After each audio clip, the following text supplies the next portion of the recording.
Merci Jésus.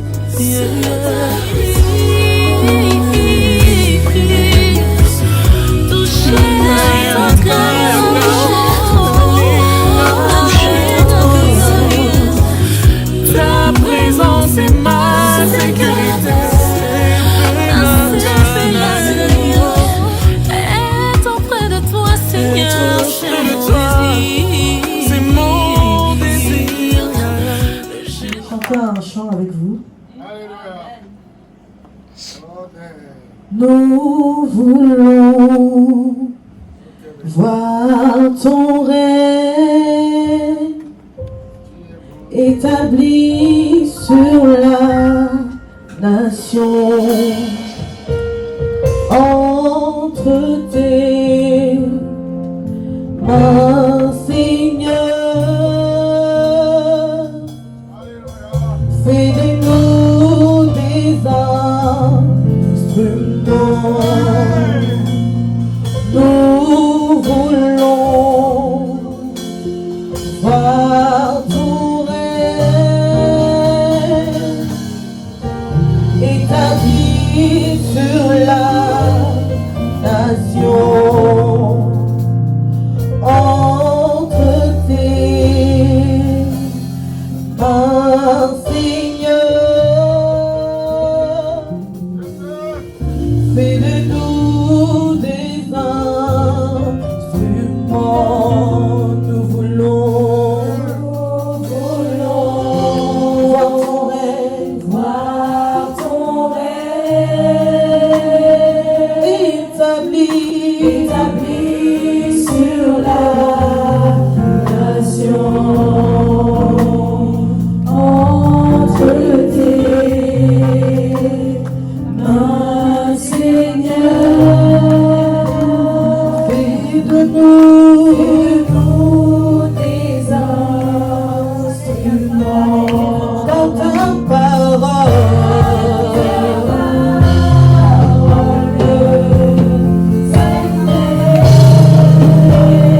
Que nos vies soient transformées, Seigneur, par ta parole.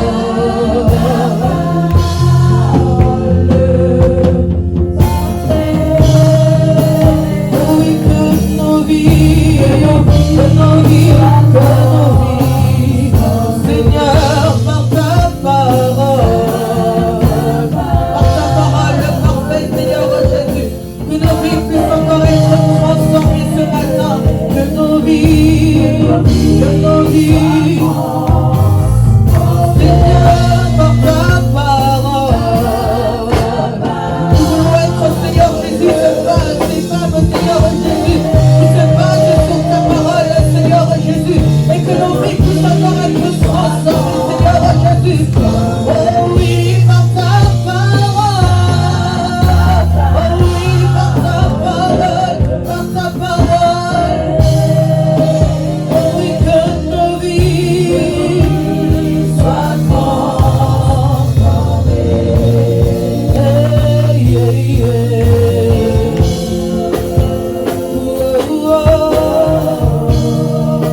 Oh, oui, que nos vies soient transformées.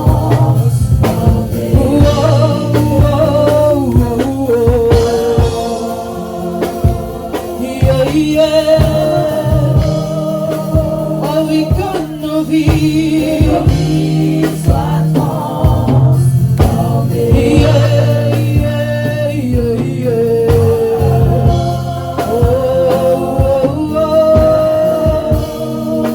Oh, oui, que nos vies soient transformées. Seigneur, que la vie d'un chacun d'entre nous puisse encore être transformée. Oui, Saint-Esprit, je fais taire ma chair et éternel mon Dieu, je demande, Seigneur Jésus, que tu puisses encore prendre la première place. Ah oui, je te soumets tout. Je te soumets tout. Tout ce que je dirais, Seigneur Jésus, que cela puisse encore venir de toi. Je fais taire ma chair en cet instant et que c'est toi qui puisses prendre la première place. J'appelle le Dieu de l'assurance, que cela puisse venir en moi au nom de Jésus. Merci Seigneur Jésus pour ce privilège que tu me donnes. parce que je sais que c'est un privilège éternel, notre Dieu. Je te remercie, Seigneur Jésus, pour tout ce qui va se passer.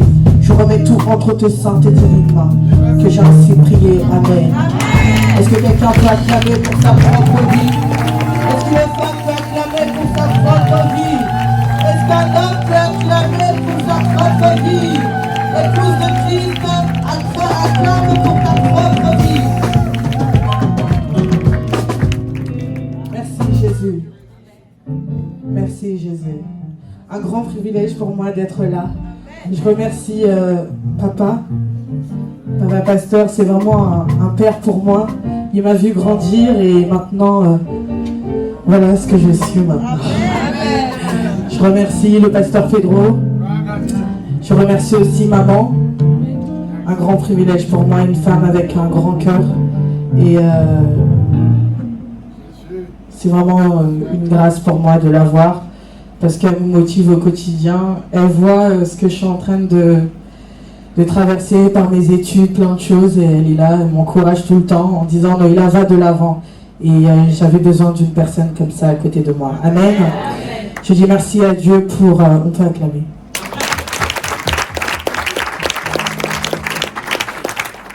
Je dis merci à Dieu pour mon mari, un coach, un vrai coach pour moi. Hier encore, on était en train de faire encore les... Voilà, il me disait ça, c'est bon, ça. Voilà, un vrai coach pour moi. Je le remercie parce que c'est une grande grâce de l'avoir. C'est, je sais pas, mais c'est un cadeau venu du ciel. Et je remercie le Seigneur pour ça. C'est vraiment une bénédiction pour ma vie. Et je te remercie pour tout ce que tu fais de faire pour moi. Et je rends grâce à Dieu pour ta vie. Amen. On peut s'asseoir. Le thème d'aujourd'hui, femme, lève-toi. Amen. Hier, nous avons été bénis par la sœur Pauline. Est-ce qu'on peut acclamer le Seigneur? On a été bénis aussi par notre sœur Stéphanie. Ils ont vraiment parlé de la part de Christ et j'ai vraiment été béni. Merci pour les messages que vous nous avez donnés. J'ai vraiment été béni par ces messages-là. Amen. Femme, lève-toi. Ésaïe 60, verset 1. Si on peut se tenir debout, je suis désolée. La Bible dit, lève-toi, sois éclairé, car ta lumière arrive. Et la gloire de l'Éternel se lève sur toi. Amen. On peut prendre vos places. Exercice. Quand nous disons à une personne, lève-toi, c'est tout simplement que cette personne, elle est assise, allongée ou à genoux. La sœur Pauline, elle nous a parlé longtemps d'une personne qui était assise, d'une personne qui a été allongée. Et j'aimerais aussi rajouter, quand on dit à quelqu'un lève-toi, c'est aussi une personne qui est à terre. Une personne qui se dit, cette personne qui a énormément de problèmes et elle est à terre et on lui dit lève-toi, prends courage. Amen. Et pour se lever, je suis convaincue qu'il faut avoir la foi. Amen. Dans Hébreux 11, verset 1, la Bible nous dit, or la foi est une ferme assurance, des choses qu'on espère, une démonstration de celles qu'on ne voit pas. La Bible nous fait comprendre que la foi est une ferme assurance de choses qu'on ne voit pas à l'œil nu. Amen. De choses qu'on ne voit pas, qui ne sont pas visibles à l'œil nu. Amen. Si on prend l'histoire de Bartimée, le fils de Timée, Marc 10, verset 46. La Bible nous fait comprendre, si on peut ouvrir nos Bibles dans Marc 10, verset 46, s'il vous plaît. Amen. Ils arrivèrent à Jéricho, et lorsque Jésus en sortit avec ses disciples, et une assez grande foule, le fils de Timée, Bartimée, mendiant aveugle, était assis au bord du chemin. Il attendit que Jésus-Christ de Nazareth se mit à... Il a entendu que c'était Jésus de Nazareth. Il se mit à crier, « Fils de David, Jésus, aie pitié de moi !» Plusieurs le reprenaient pour le faire taire, mais il criait encore plus fort, « Fils de David, aie pitié de moi !» Jésus s'arrêta et dit, « Appelez-le !» Ils appelèrent l'aveugle en lui disant, « Prends courage, lève-toi, il t'appelle. » Amen. Amen. Si on comprend bien que dans cette histoire, Bartimée avait des problèmes physiques et financiers. Parce que la Bible nous dit que Bartimée était aveugle et Bartimée était aussi mendiant. La Bible nous fait comprendre que Bartimée aussi connaissait Christ parce qu'il disait, « Fils de David, aie pitié de moi. » Donc on savait qu'il avait déjà entendu parler de Christ comme un faiseur de miracles. Amen. Et malgré en fait la foule, ce qui m'intrigue, ce qui me choque, c'est que malgré la foule, Bartimée avait cette foi-là de dire « Fils de David, aie pitié de moi ». Il avait cette ferme assurance de se dire que mon miracle allait arriver ce jour-là parce que Jésus est passé par là. Amen. Mon deuxième point est le courage. L'histoire de Bartimée dans Marc 10, 48 nous dit simplement que plusieurs le reprenaient pour le faire taire, mais il criait beaucoup plus fort. « Fils de David, aie pitié de moi ». Et on comprend dans cette histoire que malgré la foule, Bartimée a eu ce courage-là de se lever. Et la Bible nous fait comprendre qu'il a crié encore plus fort. Ça veut dire que les gens lui disaient « Tais-toi, tais-toi, tais-toi ». Et il continuait de crier « Fils de David, aie pitié de moi ! Fils de David, aie pitié de moi !» Et je pense qu'à chacun d'entre nous, nous devons être courageuses. Amen. Nous devons être courageuses dans tout ce que nous sommes en train d'entreprendre. Amen. Dans ton travail, sois courageuse. Ne te dis pas que oui, parce que... ne te dis pas, c'est parce que, en fait, je passe une situation difficile, je n'ai pas la foi, donc je ne peux pas me lever. Lève-toi comme Bartimée, aie la foi et prends courage. Amen. Et il faut avoir cette ferme assurance, cette ferme assurance qui peut te permettre de pouvoir faire dépasser, de pouvoir dépasser en fait les montagnes, surmonter les montagnes. Amen. Et je voulais dire aussi, ne reste pas dans cette situation, dans cette zone de confort. Amen. C'est très important. Nous ne devons pas rester, je me mets dedans, dans notre situation, dans notre zone de confort. 1 Samuel 1. Si on prend l'histoire de Anne, Anne, elle avait toutes les occasions pour pouvoir être dans sa zone, elle avait cette zone de confort, parce que son mari l'aimait. On voit dans la Bible, on nous dit que quand Elkana partait et revenait, Anne, elle avait une double portion. Elle avait toute cette situation pour pouvoir rester en fait dans cette zone de confort. Mais Anne a poussé encore, parce qu'elle avait cette rivale redoutable qui s'appelle Pénina. Amen. Et cet adversaire, en fait, Pénina, lui faisait tout, en fait. Elle lui disait, je pense qu'elle lui faisait comprendre que, voilà, j'ai des enfants, toi tu n'as pas d'enfants, tu es stérile, plein de choses comme ça. Et Anne, en fait, je pense que par rapport à Pénina, elle s'est dit, non, je ne peux pas rester comme ça.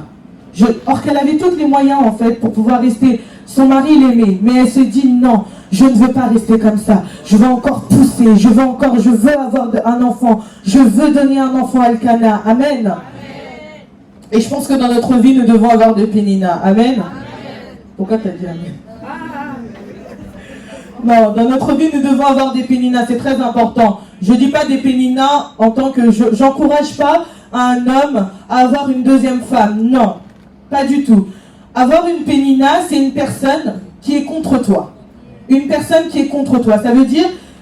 Quand cette personne est contre toi, en fait, ça va te permettre de pouvoir aller de l'avant. Ça va te permettre, en fait, de pousser, en fait. Anne est partie au temple parce qu'elle avait cet adversaire redoutable qui était Pénina. Donc, je pense que dans ton travail, dans tes études, il faut que tu aies cet adversaire qui va te permettre de pouvoir encore te pousser en prière, de pouvoir encore te pousser à monter. Amen.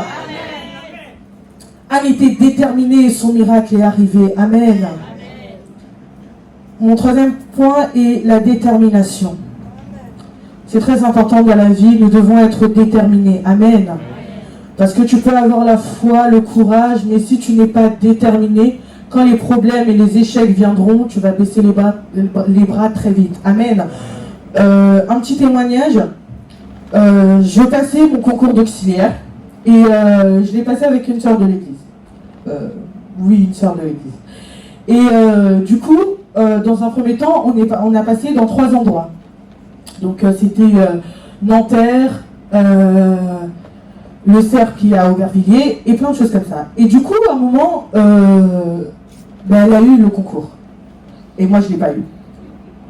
J'étais tellement... En fait, j'étais pas jalouse, en fait, parce que je me suis dit que, bon, elle a eu, d'accord, mais pourquoi je ne l'ai pas eu, en fait? Je me suis dit, mais Seigneur, tu vois bien, j'ai 2 enfants, je suis en train de poursuivre mes études, pourquoi ça, pourquoi ça, pourquoi ça? J'ai tellement posé des questions à Dieu. Je venais à l'église, j'arrivais même pas à prier, j'arrêtais pas de pleurer, je disais à mon mari, pourquoi? Mais il y a une seule chose qui m'a motivée, c'est cette chose, en fait, c'était la détermination. Parce que j'étais déterminée. Je me suis dit, coûte que coûte, je veux avoir ce concours. Amen. Coûte que coûte, peu importe par le moyen que ça va se passer, je veux avoir ce concours avant 2019. Amen. Et elle avait fait son entrée en septembre 2018, si je ne me trompe pas. Et je me suis réinscrite dans 2 endroits. Et à 2 endroits. Et j'ai fini par avoir ce concours. Et voilà, je suis déterminée, j'ai été déterminée et coûte que coûte, et Dieu s'est manifesté dans ma vie. Amen. Nous devons refuser de baisser les bras. Amen. Refuse de baisser les bras. L'échec viendra, mais il faut pousser. Quand l'échec est là, tu pousses. L'échec est là, tu pousses. Tu pousses pour pouvoir aller de l'avant. Amen. Va de l'avant, relève-toi, même quand l'échec viendra. Amen. Et quand je préparais ce message, je me disais, en fait, la détermination, on est comme dans un ring. J'ai écrit, on est comme dans un ring. Je vais appeler la sœur Océane, je l'ai dit tout à l'heure, la sœur Océane, je vais appeler qui est en basket.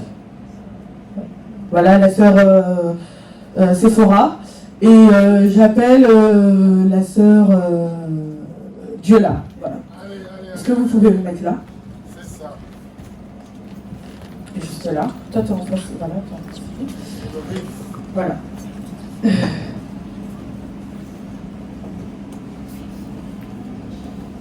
Tu vas te mettre en face de la sœur Océane. Et la sœur Diola, tu es l'arbitre. Amen. Et donc, on est comme dans un ring. La vie peut nous mettre à KO, mais Christ n'a pas dit son dernier mot. Amen. Donc, les situations de la vie. Océane, c'est voilà.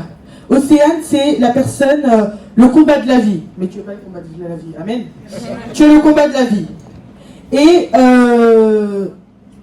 Sephora, elle est comme, elle est cette femme qui doit se lever. Le combat, il est là, tu dois te lever. Mais dis-toi que tu es une personne comme tout le monde. Tu dois te lever. Amen. Et Dieu est là, c'est l'arbitre. Amen. Océane, rapproche-toi de Sephora, s'il te plaît. Voilà, tu lui mets un coup. Le premier coup, échec dans le mariage. Et tu fais comme si tu tombes. Amen. Voilà. Premier coup, échec dans le mariage. Deuxième coup, échec dans la santé. Troisième coup, échec dans tes fiançailles. Quatrième coup, refus d'un poste. Cinquième coup, échec dans l'éducation. Cinquième coup, échec dans le travail. Et le dernier coup, échec dans la famille. Bam. Cette personne n'a pas Christ. Cette personne n'a pas Christ, donc elle restera à genoux toute sa vie. Elle n'a pas Christ. Ça veut dire quand tous ces problèmes viendront, bah, elle va rester comme ça. Elle va rentrer dans la dépression, elle va vouloir avoir des médicaments, plein de choses comme ça. Il y a eu tout en fait. Santé, maladie, tout est en elle. Donc elle va commencer à devenir comme les personnes quand on voit quelqu'un qui parle dans la rue, c'est pas parce que la personne soit elle est handicapée, non, c'est parce qu'il y a énormément de problèmes, ça a touché la tête, amen. Et cette personne n'a pas Christ, donc elle restera assise, amen. Et nous voulons voir en fait cette personne qui a Christ, amen. Amen.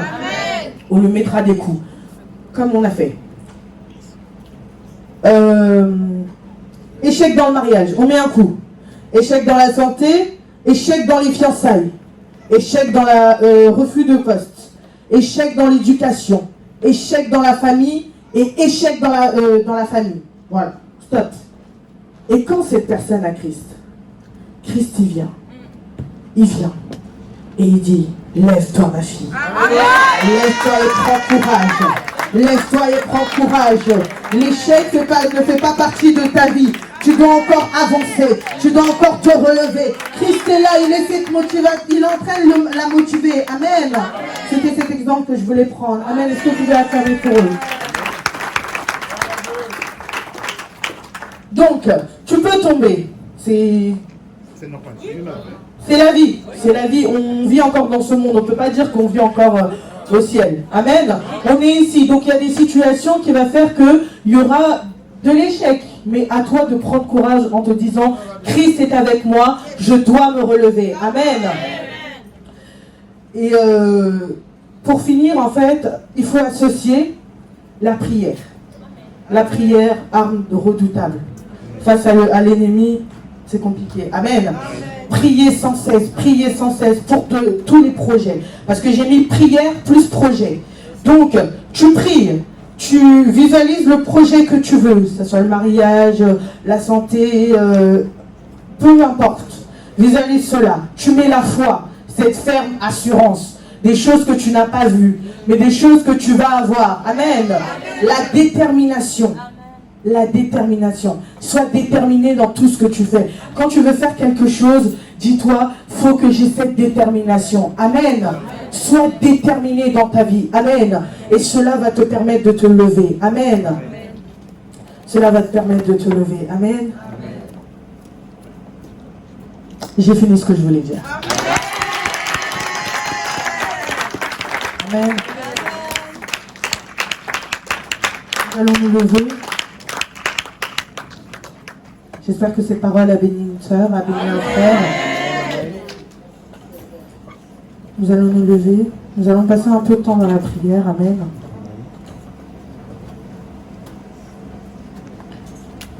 Nous allons prier pour ces différents points. Nous allons dire, Seigneur, aide-moi à avoir la foi. Dans un premier temps, prie pour ta propre vie. Amen. Aide-moi à avoir la foi. Aide-moi à avoir le courage. Et aide-moi à être déterminé. Dans tout ce que je fais, aide-moi à être déterminé. Amen. Est-ce que quelqu'un peut lever sa voix afin de dire cela? Éternel notre Dieu, nous venons auprès de toi. Nous nous avançons devant ton trône de grâce. Et nous disons, Seigneur Jésus, aide-moi à avoir la foi.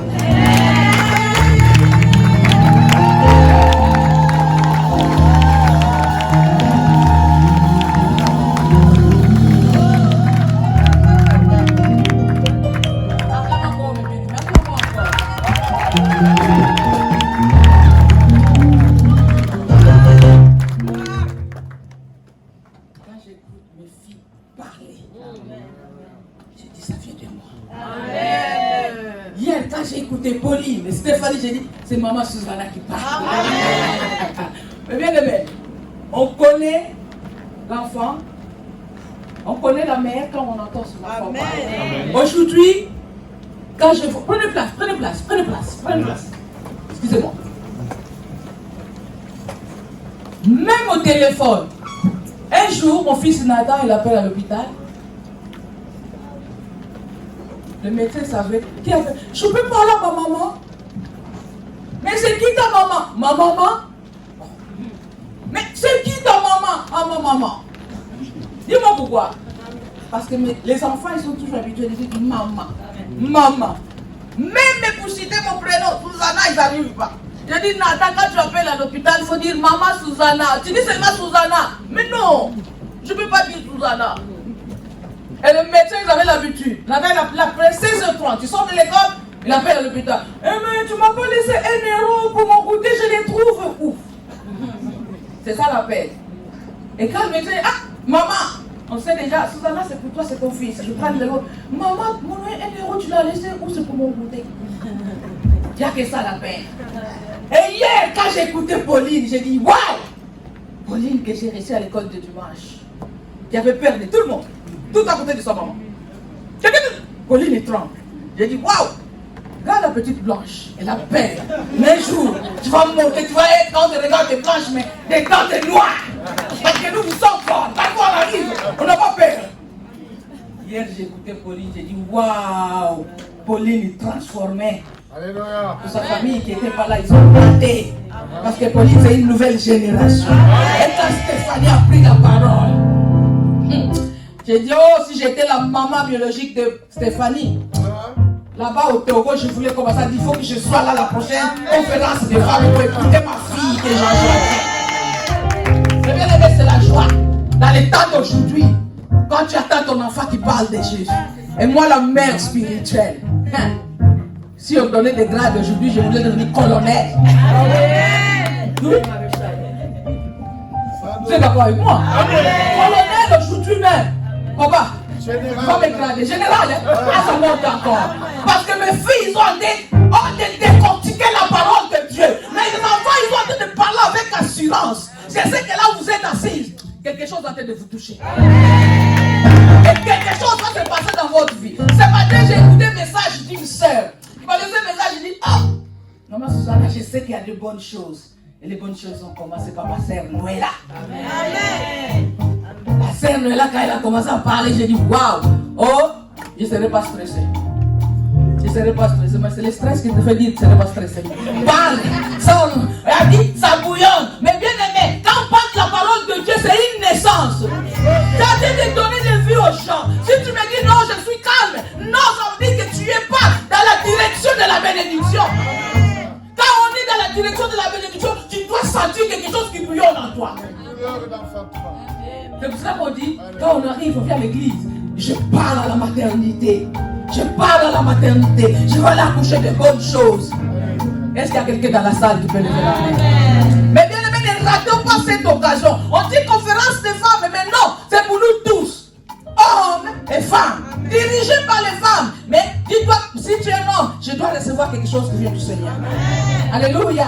Alléluia. Acclamons encore, bien aimé, pour cette conférence. Acclamons encore. Nous allons nous lever. Nous allons prendre quelques minutes dans la prière. La prière que tu vas faire, il faut que ce soit les paroles de ta propre bouche. Tu vas dire, Seigneur, j'entends, je suis en train de voir, mais c'est que je veux, que je puisse vivre ces choses. La Bible nous parle des gens qui ont entendu, mais ces gens, ils n'ont pas parlé la bénédiction. Alléluia. Mais ce ne sont pas ces gens. Les malheurs des autres, il faut que ce soit les bénédictions pour nous. Parce que nous sommes avertis déjà. C'est pour ça que tu vas prier, dis Seigneur, que je ne rate pas l'occasion d'être béni. Que je ne rate pas, que je rentre dans ma bénédiction. Notre sœur Noëlla, elle a fait des démonstrations. Quelqu'un sans Jésus et quelqu'un avec Jésus. Hein? Et nous tous que nous sommes là, je crois que nous avons Jésus. Amen. Même quand les soucis arrivent, tu peux s'installer un peu. Mais après Christ te dit, lève-toi ma fille, je vais faire. Oh, j'attends le mariage, des années durant, ça ne vient pas. Tu sens ça, oui, le temps passe. Mais après, même si le fils du prophète, tout le prophète te dit, mais tu es ivre. Dis non, je ne bois pas la boisson ivrante. Mais tellement que je suis accablé, rempli de soucis. C'est pour ça que je suis en train de s'installer comme quelqu'un qui a bu. Mais le Seigneur t'a dit, je te donnerai au moment convenable.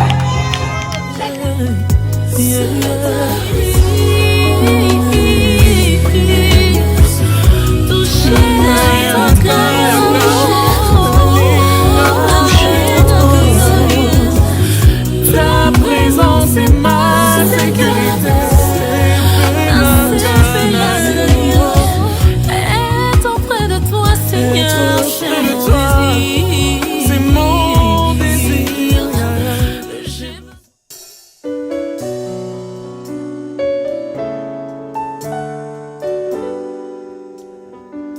Merci Jésus.